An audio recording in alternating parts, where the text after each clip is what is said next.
Hello friends, आप सभी का YouTube channel GK by astro का स्वागत करते हैं। हम इस वीडियो में जानेंगे न्यूटन के गति के नियम। ठीक है, न्यूटन के गति के नियम 3 होता है। ठीक है, तो पहले हम इसका परिभाषा जानेंगे। देखिए, थोड़ा बैटरी लो हो रही है। ठीक है, यहाँ पे देखिए न्यूटन के गति के नियमों का हम परिभाषा जानेंगे। तो देखिए, एक वैज्ञानिक थे जो कि 1686 ईस्वी में सर आइजैक नाम के एक वैज्ञानिक थे। ठीक है, जिससे संबंधित न्यूटन के गति की से संबंधित 3 नियमों का प्रतिपादन किया था। ठीक है, किए थे। यहाँ पे देखिए, संबंधित 3 नियमों का प्रतिपादन किया था। ठीक है, जिसे हम न्यूटन के गति के नियम कहते हैं। न्यूटन के गति के नियम कहते हैं। तो बैटरी लो हो रही। ठीक है, यहाँ पे फर्स्ट में होगा कि गति के प्रथम नियम, गति के प्रथम नियम, गति के द्वितीय नियम, गति के तृतीय नियम। यही हम लोग का जो सर आइजैक नाम के वैज्ञानिक थे, इन नियमों का क्या किए, प्रतिपादन किए। इन नियमों का, तीनों नियमों का क्या किए, परिभाषा दिए। ठीक है, चलिए, तो यहाँ हम जानेंगे कि गति के प्रथम नियम, लिखेंगे गति का प्रथम नियम। ठीक है, एक तो हो गया। इसका इंग्लिश क्या होता है, फर्स्ट। थोड़ा सा माइक को कर लेते हैं। यहाँ पे हम देखेंगे गति के प्रथम नियम, तो फर्स्ट होता है फर्स्ट लॉ ऑफ मोशन। ठीक है, first of law of motion होता है। अब यहाँ पे हम दूसरा देखेंगे कि गति के प्रथम नियम हो गया गति के दूसरा नियम, गति का दूसरा नियम मतलब द्वितीय नियम।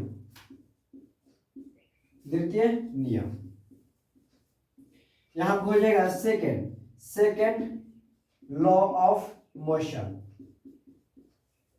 होता है। अब यहाँ हम तीसरा देखेंगे गति का तृतीय नियम होता है। यही दोनों सर आइजैक नाम के वैज्ञानिक ने क्या दिए, तृतीय ना थर्ड लॉ ऑफ मोशन। चलिए, यही सर आइजैक नाम के वैज्ञानिक ने 3 नियमों का प्रतिपादन किया। ठीक है, 3 नियमों का परिभाषा दिया। तो हम लोग इस वीडियो में जानेंगे गति के प्रथम नियमों को हम इस परिभाषा इस वीडियो में जानेंगे। ठीक है, चलिए हम इसे क्या करते हैं, मिटा देते हैं कि गति का प्रथम नियम। ठीक है, गति का प्रथम नियम जानेंगे। तो देखिए, यहाँ पे बहुत इजी परिभाषा है, बस समझने का है। मान के चलिए कोई भी वस्तु है, आपको हम बता रहे, जैसे में कि चलिए यहाँ पे है डिब्बा। यदि कोई भी वस्तु है, ये विरामावस्था में, चलिए यहाँ पे हम रखें इसका विरामावस्था में, मतलब रुकी हुई है।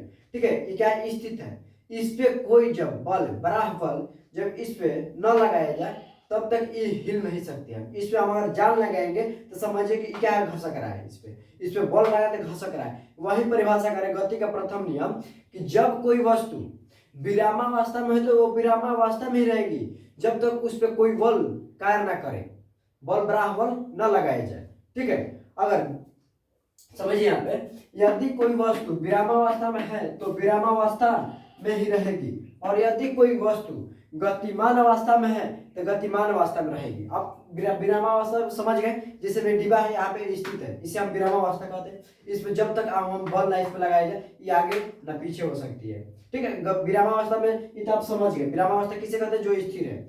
अब यहाँ पे गतिमान अवस्था कह रही है कि गतिमान अवस्था में तो गतिमान अवस्था में ही रहेगी। कैसे रहेगी, देखिए मान के चलिए कि आप मोटरसाइकिल चलाते हैं, चाहे साइकिल चलाते हैं, वो क्या करते हैं, पानी मारते हैं तो क्या गतिमान, जैसे उसका समय के साथ दूरी भी चेंज होती रहती है, मतलब छोड़िए। ठीक है, क्या होती है, कुछ चलती रहती है जब तक उस पर बल ना लगाया जाए।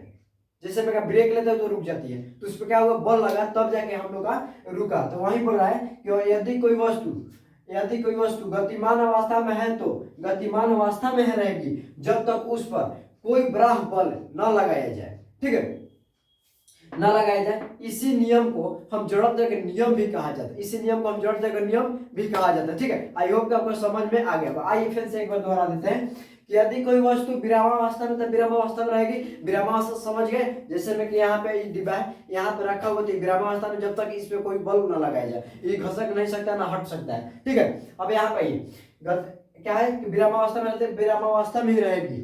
यदि गतिमान अवस्था में तो गतिमान अवस्था में रहेगी। गतिमान जैसे कार उड़ चल रही, वो गतिमान अवस्था में जब तक उस पर बल न लगाया जाए। ठीक है, उससे हमका क्या गतिमान अवस्था में गतिमान अवस्था में रहेगी, जब तक उस पर बड़ा बल कोई ना लगाया जाए वो गतिमान अवस्था में तो गतिमान अवस्था में रहेगी, और जब विराम अवस्था में तो विराम अवस्था में ही रहेगी। ठीक है, आई होप आपको अच्छी तरह से परिभाषा समझ में आ गई होगी। हाँ, अच्छा लगे होगी तो चैनल को जरूर सब्सक्राइब कीजिए, लाइक कीजिए, अपने दोस्तों को शेयर कीजिए, एक प्यारा सा कमेंट जरूर कीजिए।